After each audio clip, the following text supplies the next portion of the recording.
Capítulo 11. A defesa de Pedro. Chegou ao conhecimento dos apóstolos e dos irmãos que estavam na Judéia, que também os gentios haviam recebido a palavra de Deus. Quando Pedro subiu a Jerusalém, os que eram da circuncisão o arguíram, dizendo: Entraste em casa de homens incircuncisos e comestes com eles?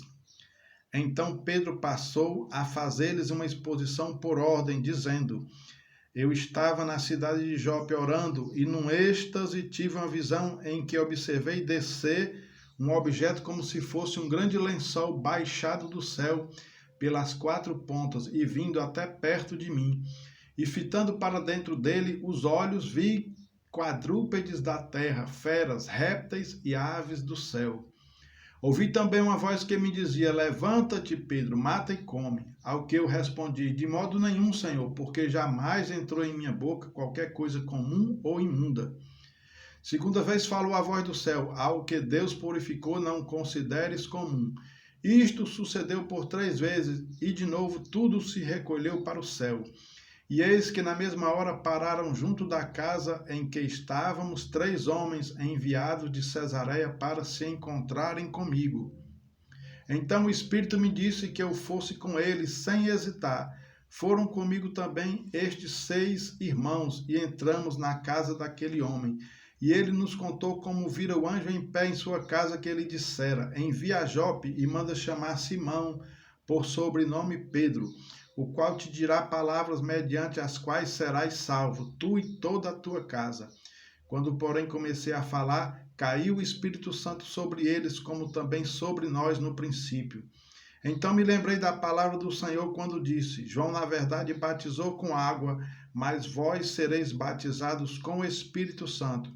Pois se Deus lhes concedeu o mesmo dom que a nós nos outorgou, quando cremos no Senhor Jesus, quem era eu para que pudesse resistir a Deus?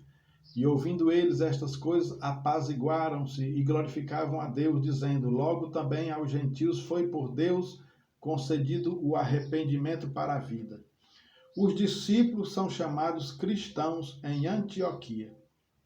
Então os que foram dispersos por causa da tribulação que sobreveio a Estevão se espalharam até a Fenícia, Chipre e Antioquia, não anunciando a ninguém a palavra, senão somente aos judeus. Alguns deles, porém, que eram de Chipre e de Cirene e que foram até Antioquia, falavam também aos gregos, anunciando-lhes o evangelho do Senhor Jesus. A mão do Senhor estava com eles, e muitos crendo se converteram ao Senhor. A notícia a respeito deles chegou aos ouvidos da igreja que estava em Jerusalém, e enviaram Barnabé até Antioquia. Tendo ele chegado e vendo a graça de Deus, alegrou-se e exortava a todos a que com firmeza de coração permanecessem no Senhor, porque era homem bom, cheio do Espírito Santo e de fé. E muita gente se uniu ao Senhor. E partiu Barnabé para Tarso, à procura de Saulo. Tendo-o encontrado, levou-o para Antioquia, e por todo um ano se reuniram naquela igreja e ensinaram numerosa multidão. Em Antioquia foram os discípulos pela primeira vez chamados cristãos. Ágabo prediz grande fome. Naqueles dias desceram alguns profetas de Jerusalém para Antioquia, e apresentando-se um deles chamado Ágabo, dava a entender pelo Espírito que estava para vir grande fome por todo o mundo, a qual sobreveio nos dias de Cláudio.